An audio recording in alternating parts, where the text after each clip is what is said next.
And it ain't about how hard you can hit. It's about how hard you can get hit and keep moving forward. That's how winning is done. I love Rocky, and I never cared about winning, but I do care about thriving. Let's talk about Rocky Balboa getting some therapy from moi.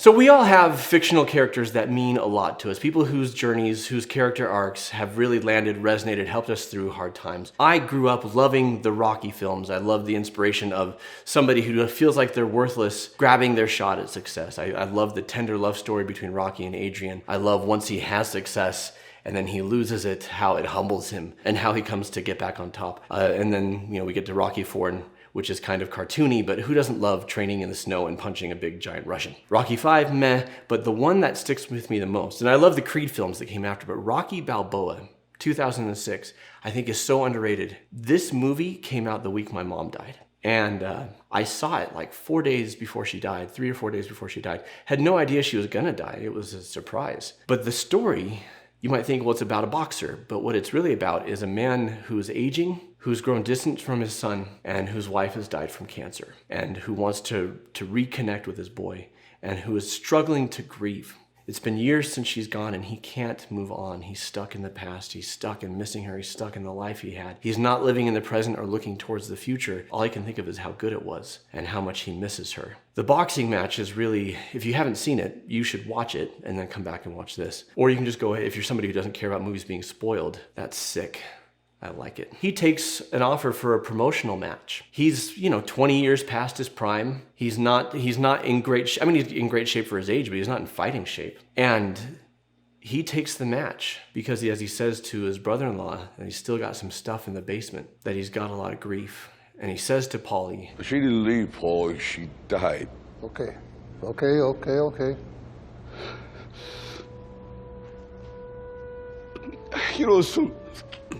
Sometimes it's hard to breathe.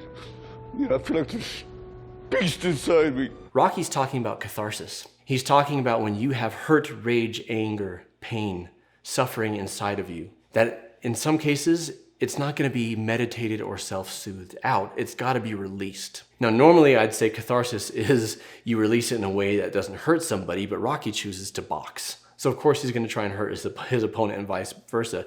But he wants to get back in the ring and release his grief. And in the meanwhile, here's his son. His son is played by Milo Ventimiglia, if I pronounced that right, from This Is Us and Heroes. And his son is trying to get his foot in the door in the corporate world. And his father is famous, and he's Rocky Balboa Jr. And so he gets a foot in the door because his father's famous, but he's trying to earn something for himself. And he's always living in his father's shadow, is what he's described. And that's one of the reasons why they've grown distant. Rocky Jr. wants to be his own man. And to do that, he stays away from his dad. But then his dad signs up for this match. He's going to fight a much younger man. And here Rocky Jr. comes to confront his father. Don't take the match, Dad. It's going to embarrass both of us. And what follows is one of the best father-son, parent-child speeches, inspirational speeches ever. I mean, I know it sounds kind of rough and like Philadelphia and a punchy boxer, but if you get to the meat of it, to me, this is Shakespearean. And we're gonna watch the clip, and I'm gonna tell you what happened when I saw the movie again the week after my mom died with my father, who was grieving his wife. Living with you, it hasn't been easy. People see me, but they think of you. Now with all this going on, this is gonna be worse than ever. It don't have to be. No, sure it does. Why? You got a lot going on, kid. Well, my last name? That's the reason I got a decent job. That's the reason why people deal with me in the first place. Now I start to get a little ahead. I start to get a little something for myself, and this happens. Now I'm asking you as a favor not to go through with this, okay? This is only gonna end up bad for you, and it's gonna end up bad for me. You think I'm hurting you? Yeah, in a way you are. It's the last thing I ever wanted to do. I know that's not what you want to do, but that's just the way that it is. Don't you care what people think? Doesn't it bother you that people are making you out to be a joke and that I'm going to be included in that? Do you think that's right? Do you? Now, Rocky could cave here to make his son happy, but he does something instead that's great boundaries. You don't believe this, but you used to fit right here. I'd hold you up and say to your mother, this kid's gonna be the best kid in the world. This kid's gonna be somebody better than anybody ever knew. And you grew up good and wonderful, It was great just watching you every day. It was like a privilege. Then the time come for you to be your own man and take on the world, and you did.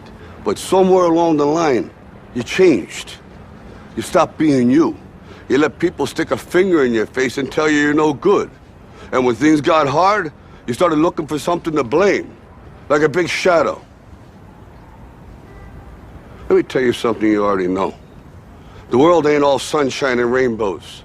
It's a very mean and nasty place, and I don't care how tough you are, it will beat you to your knees and keep you there permanently if you let it. You, me, or nobody is gonna hit as hard as life. But it ain't about how hard you hit. It's about how hard you can get hit and keep moving forward. How much you can take and keep moving forward.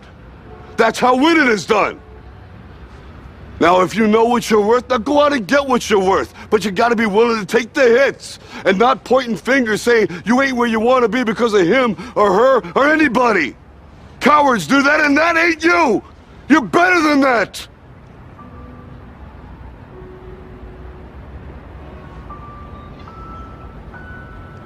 I'm always gonna love you no matter what.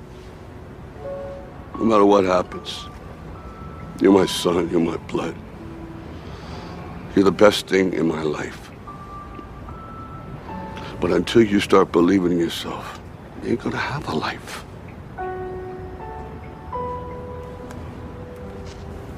Don't forget to visit your mother. Early on in the film, Rocky is going back to the places that were special to him and Adrian, their first home, the ice rink where they went on their first date. And he goes with his brother-in-law because his son doesn't want anything to do with it. The week my mom died, it was 3 days before Christmas. People ask me, did that ruin Christmas for you? Which is kind of an insensitive question. But my answer is always, it definitely ruined it that year. I still love Christmas, but yeah, that was not a good one. The week after she died, we had the funeral a week later because Christmas holiday and everything. So in between her death and the funeral, my dad and I were doing the same thing. We were going around town, and he was showing me this was our first apartment. And